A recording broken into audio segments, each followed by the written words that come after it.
Israel Hamas युद्ध के बीच उत्तरी इजराइल बॉर्डर पर आईडीएफ और हिजबुल्लाह जंग के मुहाने पर खड़े हुए हैं। दोनों ही एक दूसरे पर ताबड़तोड़ हमले कर रहे हैं।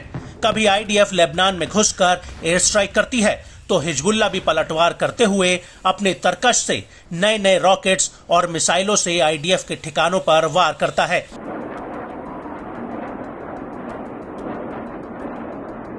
लेकिन सवाल ये उठता है कि क्या हिजबुल्लाह और इजरायली सेना के बीच अब सीधे जंग का ऐलान होने वाला है?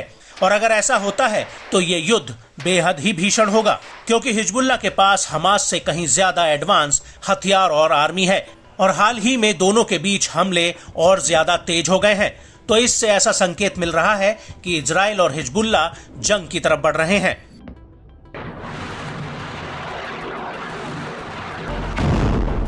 और इसी कड़ी में हिजबुल्लाह ने इजरायली सेना के 6 सैन्य ठिकानों पर हमले किए हैं और ये सभी हमले 13 मार्च 2024 को हुए हैं।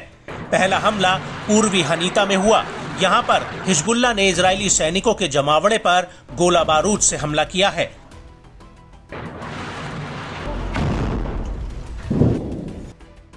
इसके बाद दूसरा हमला शाम को करीब 4:50 पर इजराइल के जिब्दाइन बैरक पर हुआ, जो शेबा फार्म्स में है। यहाँ पर हिजबुल्लाह ने आईडीएफ पर फलक रॉकेट से हमला किया है।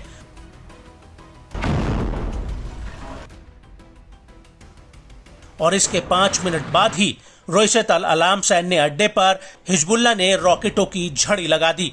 आपको बता दें कि आईडीएफ का यह सैन्य ठिकाना कफर शुबा इलाके में है।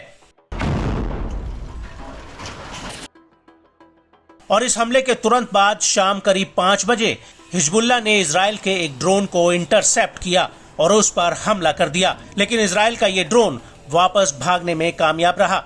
और इसी दौरान हिजबुल्लाह ने रमीम बैरक्स पर इजरायली सैनिकों पर रॉकेट से हमला किया है।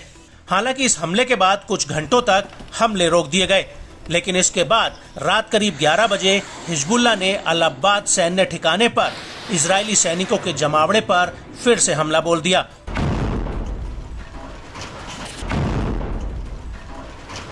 और इन हमलों के बीच हिजबुल्लाह के deputy secretary general Sheikh Naim Qassem ने कहा कि यदि इजराइल लेबनान के ऊपर हमला करता है तो हिजबुल्लाह इसका जवाब आंख के बदले आंख लेकर देगा। हिजबुल्लाह इजराइल के किसी भी हमले के लिए पूरी तरह से तैयार है।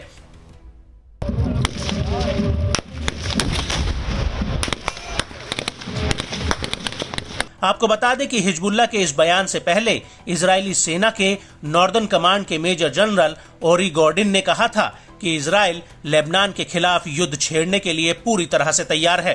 और उनके इस बयान से पहले आईडीएफ ने उत्तरी इजराइल बॉर्डर पर हिजबुल्लाह के साथ संभावित युद्ध के लिए मिलिट्री ड्रिल भी शुरू कर दी थी।